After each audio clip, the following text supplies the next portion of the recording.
कहानी की शुरुआत चाइना के शिकागो शहर से होती है, जहां हम एक बच्चे हुओ और उसके फादर को देखते हैं। हुओ के फादर शहर के सबसे खतरनाक मार्शल आर्ट चैंपियन हैं। वो दिन रात प्रैक्टिस करके अपनी स्किल्स को और भी इम्प्रूव करते रहते थे। साथ ही वो अपनी स्किल्स में इतना माहिर थे कि कोई भी इंसान उन्हें फाइट में हरा नहीं पाता था। वो जिस भी इंसान को फाइट के लिए चुनौती देते, हर किसी को वो चुटकियों में हरा देते। हुओ भी अपने फादर की तरह बनना चाहता था, लेकिन उसे अस्थमा की बीमारी थी, जिसके चलते वो अपने सपनों को फॉलो नहीं कर पाता। क्योंकि जितनी मेहनत उसके फादर करते हैं, अगर वही मेहनत हुओ भी करने लगे तो उसकी तबीयत बिगड़ सकती थी। तो इसी के चलते उसके फादर उसे कुंग-फू से दूर रखते थे। लेकिन हुओ अपने पिता की तरह एक महान फाइटर बनना चाहता था, क्योंकि उसके फादर ने मार्शल आर्ट के सारे चैंपियनशिप को जीत लिया था और उनके विनिंग डॉक्यूमेंट्स को हुओ देखकर काफी इंस्पायर होता था। इसलिए वो अपने फादर के मूव्स छुप छुप कर कॉपी किया करता था और इस तरह से वो थोड़ी थोड़ी ट्रेनिंग करता रहता था। एक दिन उनके शहर में एक फाइटर आया जो सीधा हुओ के फादर को चैलेंज देता है, क्योंकि हुओ के फादर उस समय चाइना के सबसे बेहतरीन फाइटर थे। लेकिन सामने वाला फाइटर भी अपने शहर का सबसे खतरनाक फाइटर था। हुओ के फादर भी इस चैलेंज को एक्सेप्ट कर लेते हैं और जब उन दोनों के बीच फाइट शुरू होती है तो वहाँ पे हुओ और शहर के खड़े सारे लोग को यही लग रहा होता है कि हुओ के फादर इस फाइट को आराम से जीत जाएंगे, और हो भी यही रहा था। उसके फादर अपनी फाइटिंग स्किल्स से आराम से सामने वाले फाइटर को बुरी तरह से हरा रहे थे और ये देखकर हुओ काफी खुश हो रहा था। लेकिन एक पॉइंट आया जब हुओ के फादर अपने लास्ट मूव से फाइट जीतने ही वाले होते हैं कि अचानक से वो अपना वार रोक लेते हैं, क्योंकि उस अटैक से सामने वाले को काफी चोट आ सकती थी और शायद वो मारा भी जा सकता था। लेकिन इस बात का फायदा दूसरा फाइटर उठाता है और वह अचानक से हुओ के फादर पर अटैक करना शुरू करता है और लगातार वार करने से वो फाइटर उस मैच को जीत जाता है। हालांकि हुओ के फादर ने जानबूझकर उस फाइट को हारा था, जिसका रीजन हमें कहानी में आगे पता चलेगा। अब इस हार से वहाँ खड़े लोग और हुओ इससे खुश नहीं थे। साथ ही हुओ के फादर के शिष्य इस हार को लेकर बेहद दुखी थे, क्योंकि सबको पता था कि उस फाइटर ने चीटिंग से इस फाइट को जीता है। तब इस फाइट के खत्म होने के बाद उस फाइटर का बेटा भी हुओ को चैलेंज देता है कि जैसे मेरे फादर ने तुम्हारे फादर को हराया है, वैसे मैं भी तुमको हराऊंगा। तो सामने से मिल इस चैलेंज को देखने के बाद हुओ भी उस फाइटर के ओवर कॉन्फिडेंस वार्निंग को तोड़ना चाहता था, इसलिए वो उसके बेटे के चैलेंज को एक्सेप्ट कर लेता है। हालांकि हुओ का दोस्त उसे बार बार इस फाइट के लिए मना कर रहा था, लेकिन हुओ उसकी एक नहीं सुनता और ये उसकी एक बड़ी भूल थी। जहां फाइट के दौरान उसकी इतनी खास ट्रेनिंग नहीं हुई थी, जिससे कि वो उस फाइट को हार जाता है। अब हारने के बाद हुओ को खुद पे बहुत शर्मिंदगी महसूस हो रही थी कि मैं मेरी फैमिली के लिए कोई भी फाइट नहीं जीता, और ये शर्मिंदगी उसकी पूरी जिंदगी को बदल देने वाली थी। इसलिए वो कसम खाता है कि आज के बाद से वो कभी भी कोई फाइट नहीं हारेगा, और जिस भी दिन वो अपनी जिंदगी में फाइट हारेगा वो दिन उसका आखिरी दिन होगा। तो वो फैसला करता है कि अब से मैं खुद को अपने आप को ट्रेन करूंगा। खैर ये सुनकर उसका दोस्त तो हिल गया। फिर इसके बाद वो लाइब्रेरी से एक किताब निकालता है जिसमें मार्शल आर्ट की बहुत सारी स्किल्स के बारे में मेंशन किया गया था। लेकिन जब वो वापस अपने घर आया तो उसके फादर उसे लड़ाई करने के लिए बहुत डांटते हैं, लेकिन उसकी माँ आकर उसे बचाती है। हुओ के फादर उसे अगली बार से किसी भी लड़ाई में देखना नहीं चाहते थे, और यही बात उसकी मॉम भी उसे समझाती है कि तुम्हें लड़ाई वगैरह से दूर रहना चाहिए। लेकिन हुओ के मन में एक फाइटर बनने का जुनून सवार था। वो अपनी फैमिली के पीठ पीछे खुद को ट्रेनिंग देना शुरू करता है। वो अपने फ्रेंड से उस मार्शल आर्ट वाली किताब का ट्रांसलेशन करवाता है, क्योंकि हुओ को उस किताब वाली भाषा नहीं आती थी। उसका दोस्त जो स्टडीज में काफ़ी अच्छा था, उसने उस बुक को ट्रांसलेट कर हुओ के लिए एक नया बुक तैयार कर दिया, और फिर उस किताब में लिखी उन स्किल्स को परफॉर्म करके हुओ खुद के परफॉर्मेंस को बहुत ज़्यादा इंक्रीज करता है।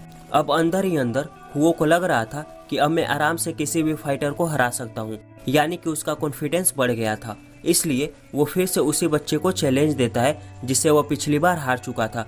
अब क्योंकि हुओ अपने आप को काफ़ी अच्छे से प्रिपेयर कर लिया था, तो वो इस बार आसानी से उस फाइटर के बच्चे को हरा देता है।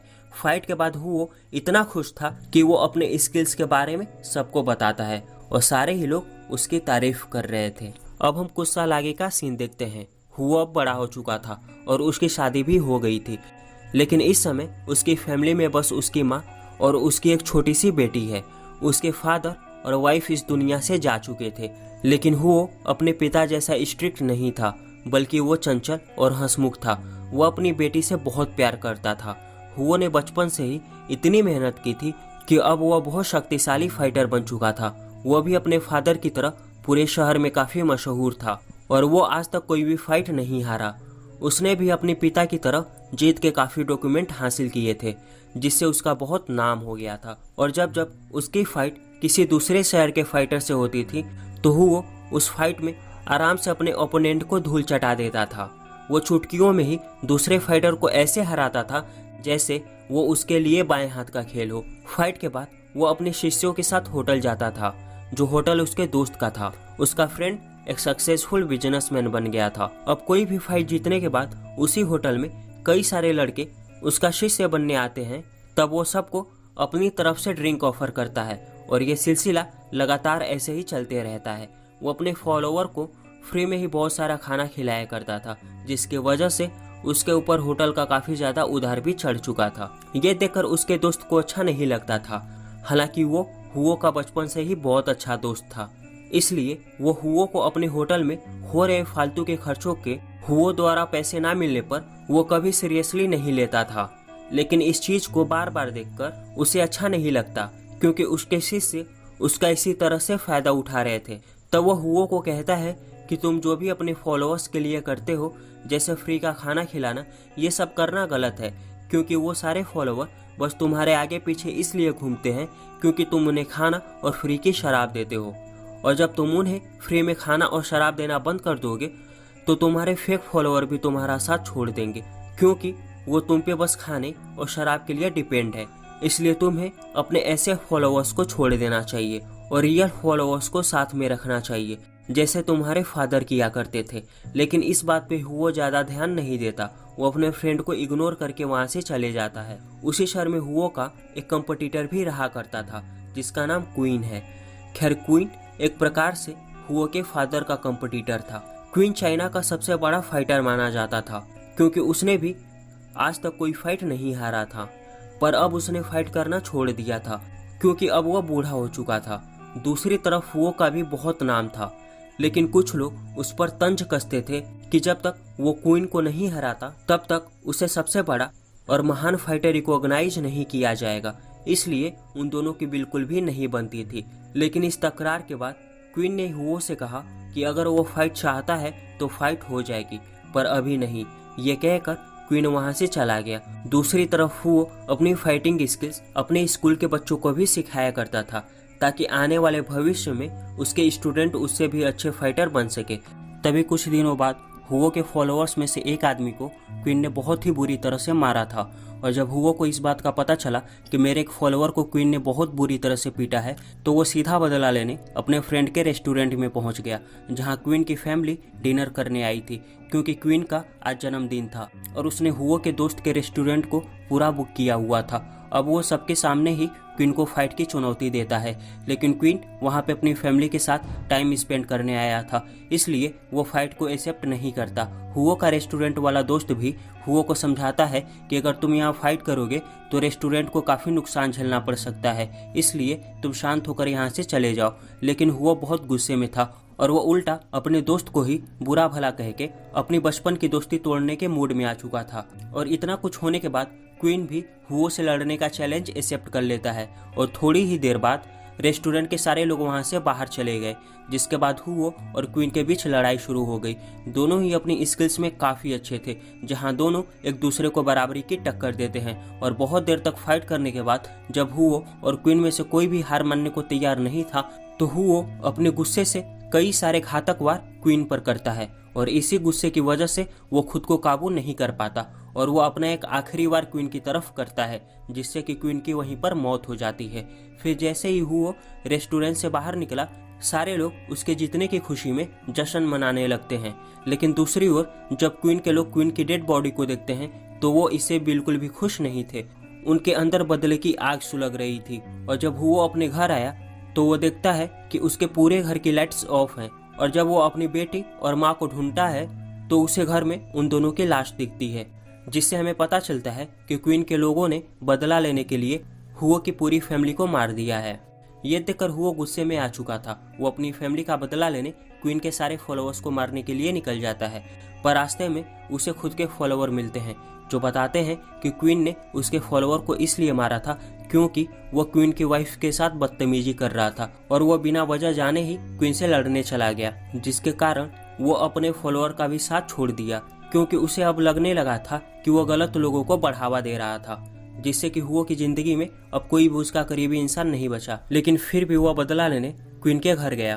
तब वो क्वीन के बेटे को मार देता है और जब क्वीन की पत्नी और उसकी बेटी को मारने जाता है तो हुओ ये सोचकर उन्हें नहीं मारता कि इनमें उनकी कोई गलती नहीं थी और फिर वह वहां से निकल जाता है। अब हुओ के दोस्त ने भी उससे अपनी दोस्ती तोड़ ली थी, जिससे कि हुओ की जिंदगी में अब कोई भी उसका करीबी इंसान नहीं बचा और अब वो अंदर से अकेला और निराश हो गया था। वो खुद को मारने की कोशिश करता है, जहां वो समुंदर के किनारे पानी में डूबने के लिए बढ़ता है, लेकिन दूर उसे एक बोट दिखती है जिसे देखकर वो एक सही फैसला लेता है। वो उस बोट में चला जाता है और खुद को कहता है कि जहाँ भी ये बोट जाएगी मैं उसी जगह चले जाऊंगा। पर काफी समय ट्रेवल करने के बाद हुओ की हालत ठीक नहीं रहती। वो फिर से खुदकुशी करने की सोचता है और इस बार वो कदम उठाकर पानी की गहराई में अपने शरीर को खुला छोड़ खुद को समर्पित करने लगा। लेकिन तभी कुछ लोग ऐन मौके पर आकर उसकी जान बचा लेते हैं। दरअसल वे लोग उस इलाके के ट्राइबल पीपल थे और वो हुओ को अपने इलाके में लाकर उसका अच्छे से ट्रीटमेंट करते हैं। कुछ दिनों बाद हुओ को होश आने लगा, लेकिन उसकी हालत बिल्कुल भी सही नहीं थी। वो अपने असल कंडीशन में नहीं था। उसको पता ही नहीं चलता कि वो यहाँ कैसे पहुँचा और इन्हीं छोटी मोटी हरकतों की वजह से ट्राइब के लोग भी उसे अकेला उसकी हालत पर छोड़ देते हैं। पर उन्हीं में से एक लड़की जिसका नाम मून है, वो अंधी होने के साथ काफ़ी सीधी लड़की थी। वो हुओ का बहुत अच्छे से ख्याल रखती है। वो हर वक्त हुओ को खाने और उसकी मतलब की चीज़ें दिया करती थी ताकि वो खुश रह सके और अपनी पुरानी ज़िंदगी को भूलकर एक नई शुरुआत करे। वो हुओ को ऐसा लगने देती थी कि वो अकेला नहीं है, जिसकी वजह से हुओ को जीने का एक मौका मिला और वो डिसाइड करता है कि मैं भी अब इस ट्राइब के साथ रहकर अपनी बाकी की ज़िंदगी खुशी से बिताऊंगा। वो उस ट्राइब में रहकर वो सारे काम किया करता था जो बाकी के लोग करते थे और इसी बीच उसको मून से बहुत लगाव हो जाता है। दोनों ही एक दूसरे को चाहने लगे थे और एक दूसरे के काफ़ी क्लोज आ गए। लेकिन एक रात उस ट्राइब के बच्चे को सामान चोरी करते हुए पकड़े जाते हैं, जिसके कारण ट्राइब का मुखिया उस लड़के को सज़ा सुनाने का फैसला करते हैं। पर पीछे से उस बच्चों की फैमिली मुखिया को कन्विंस कर रहे थे कि हमारे बच्चे अभी छोटे हैं तो उन्हें सज़ा न दीजिए। पर ट्राइब के रूल सबके लिए सेम थे, इसलिए मुखिया भी सज़ा देने से पीछे नहीं हटता। तो वहाँ पे हुओ कहता है कि बच्चों की जगह मुझे उनकी सज़ा दे दीजिए और इन बच्चों को छोड़कर इनकी फैमिली के पास जाने दिया जाए। और उसकी बात सुनकर मुखिया भी हुओ को सज़ा देने के लिए मान गया था, लेकिन उसमें भी एक शर्त थी जहां बच्चों की सज़ा अलग अलग है और बड़ों की सज़ा अलग अलग। और हुओ की सज़ा में उसे मुखिया से ही लड़ाई करनी थी और यहाँ पे ट्राइब के मुखिया और हुओ के बीच लड़ाई शुरू हो जाती है। हुओ अपनी फाइटिंग स्किल में इतना माहिर था कि वो मुखिया के सारे अटैक को आसानी से डॉच कर पा रहा था। मुखिया का एक भी अटैक हुओ को असर नहीं करता, लेकिन लगातार वार करने से हुओ भी कमज़ोर पड़ रहा था क्योंकि उसने बहुत समय से कोई भी फाइट और प्रैक्टिस नहीं करी थी, जिससे कि बीच में मुखिया उस पर भारी पड़ गया। तो पीछे से ट्राइब के लोग हुओ को इनकरेज करते हैं कि वो भी मुखिया पर अटैक करे, वरना अगर वो बस डिफेंस करते रहेगा तो मुखिया के वार से वो काफ़ी जख्मी हो सकता है। तो लोगों की बात मानकर हुओ भी मुखिया पर अटैक करना शुरू करता है, जिससे कि वो आसानी से ट्राइब के मुखिया को वहीं पर हरा देता है। ये देखकर खुद मुखिया हुओ को अप्रिसिएट करता है कि उसकी फाइटिंग स्किल्स बहुत अच्छी है। और यहाँ पे ट्राइब में किसी को भी हुओ के पास्ट और उसके बीते लम्हों के बारे में नहीं पता था। सबको यही लगता था कि हुओ एक मामूली इंसान है और आज तक हुओ ने भी किसी को अपने अतीत के बारे में कुछ भी नहीं बताया था। थोड़े ही दिनों बाद उसको अपनी फैमिली और शहर की याद आती है और वो फैसला लेता है कि वो दोबारा अपने शहर जाकर अपनी फैमिली की कब्र को सम्मान देने जाएगा। और जब वो इस बारे में मून को बताता है तो मून कहती है कि तुम अपना सफ़र अच्छे से तय करना और मैं तुम्हारे वापस आने का इंतज़ार जरूर करूँगी। जिसके बाद वो अपने शहर के लिए निकल गया। लेकिन जैसे ही वो अपने शहर में एंट्री लेता है तो वो देखता है कि हर जगह पहले से काफ़ी बदल गई है। जगह जगह लोगों की भीड़ और काफ़ी अलग चीज़ें थी जो पहले शहर में नहीं हुआ करती थी। उसे पता चलता है कि उसके जाने के बाद यहाँ बहुत सारे लोगों ने लूटपाट मचाई, जिसके कारण पूरा शहर का हुलिया ही बदल गया था। असल में बात यह थी कि अब चाइना पर अंग्रेजों का शासन हो गया था, इसलिए पूरे चाइना में चीज़ें पूरी तरह से बदल चुकी थी। हुओ जब अपने घर पहुंचा तो उसे वहां घर का नौकर मिलता है जो अभी भी हुओ के घर की अच्छे से देखभाल कर रहा था।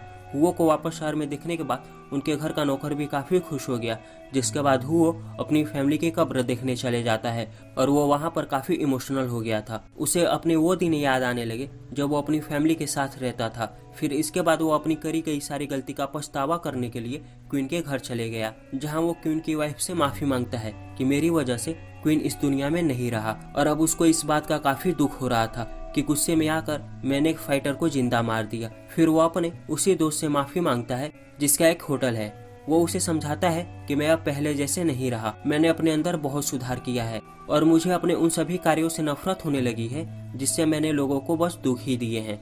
तो यहाँ पर हुओ को एक फाइट के बारे में पता चलता है जो इसी शहर में होने वाली थी, और इस फाइट में एक ऐसा फाइटर आने वाला था जो बहुत ही ज़्यादा ताकतवर और खतरनाक था। जब से हुओ शहर छोड़कर गया है तब से वो फाइटर इस इलाके के सारे शहर की फाइट को जीतते आ रहा है, और इस फाइट के लिए उसका रेस्टोरेंट वाला दोस्त उसे कुछ पैसे देता है ताकि हुओ उस फाइट में हिस्सा लेकर उस खतरनाक फाइटर को हरा दे। और जिस दिन फाइट का दिन आया, हुआ वहाँ के अंपायर को कहता है कि मैं ये फाइट आराम और सम्मान से लड़ूंगा ताकि मेरे अपोनेंट को कोई भी प्रॉब्लम ना हो। फिर जब उनकी फाइट शुरू होती है तो वहाँ पे हुआ थोड़ा बहुत कमजोर पड़ता है क्योंकि उसने बहुत समय से प्रैक्टिस नहीं किया था। दूसरा फाइटर उसे बस उठा उठा के रिंग में पटक रहा था, लेकिन जब हुआ अपनी फुल फॉर्म में आया तो वो अपने स्किल्स के पैतरों का यूज करके आसानी से ओपोनेंट को हराने लगा। और एक बारी ऐसी आई जब उसका ओपोनेंट पूरा हार ही गया था, पर फाइट के दौरान हुओ के एक अटैक से उसके दुश्मन की गर्दन एक नुकीली किल में लगने ही वाली थी, लेकिन हुओ उसे बचा लेता है। और सामने वाला फाइटर भी एक बहुत अच्छा इंसान था, इसलिए वो समझ गया कि वो पहले ही इस फाइट को हार चुका है तो वो अब चीटिंग से जीत नहीं सकता, इसलिए वो सबके सामने अपनी हार मान के हुओ को इस फाइट का चैंपियन घोषित करता है। जिसके बाद पूरे शहर में खबर उड़ जाती है कि हुओ वापस आ गया है, और उसने आते ही शहर के सबसे ताकतवर फाइटर को धूल चटा दी।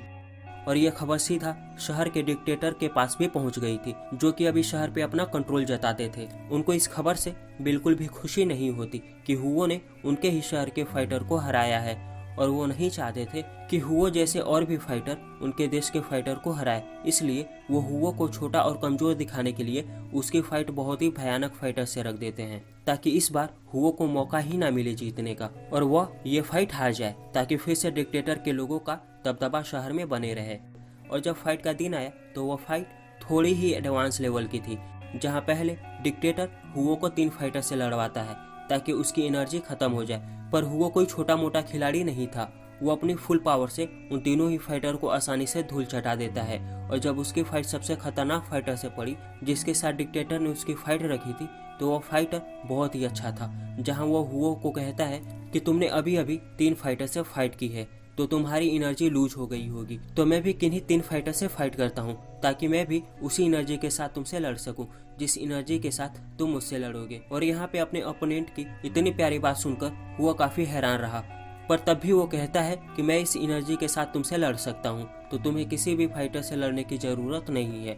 फिर दोनों ही फाइटर अपने अपने वेपन चूज करते हैं, और जब उनकी फाइट शुरू होती है तो दोनों ही एक दूसरे को बराबरी की टक्कर दे रहे थे। वो अपने वेपन चलाने में इतने एक्सपर्ट थे कि वहाँ के सारे लोग उनकी फाइट को देखकर हैरान रहते हैं। दोनों ही फाइटर एक दूसरे की कमजोरी पर बार बार वार करते हैं, लेकिन कोई भी हारने का नाम नहीं ले रहा था।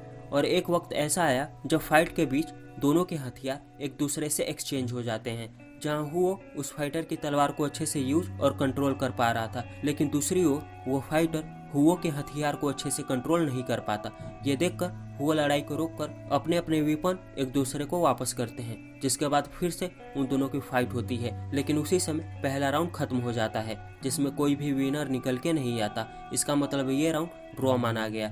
लेकिन जब हुओ रेस्ट करने के लिए एक ड्रिंक पीता है तो उसमें डिक्टेटर के आदमी ने पहले से ही जहर मिला रखा था, और इसका असर उसे दूसरे राउंड में हुआ। जब हुओ दूसरे राउंड में फाइट करता है तो अचानक बीच में ही उसे खून की उल्टियां होने लगी, जिसके कारण यह फाइट यहीं पे रुक जाती है। और दूसरा फाइटर समझ गया था कि हुओ को जानबूझकर मारने का प्लान बनाया गया है।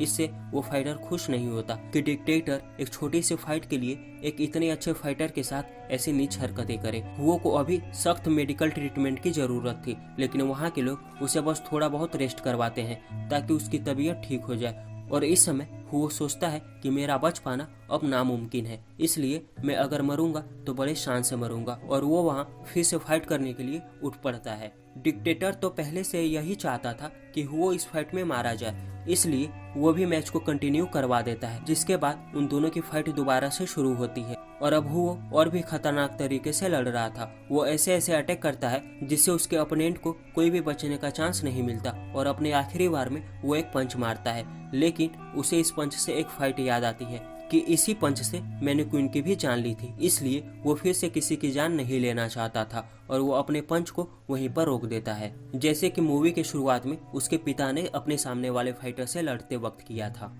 उन्होंने भी अपने पंच को रोक लिया था।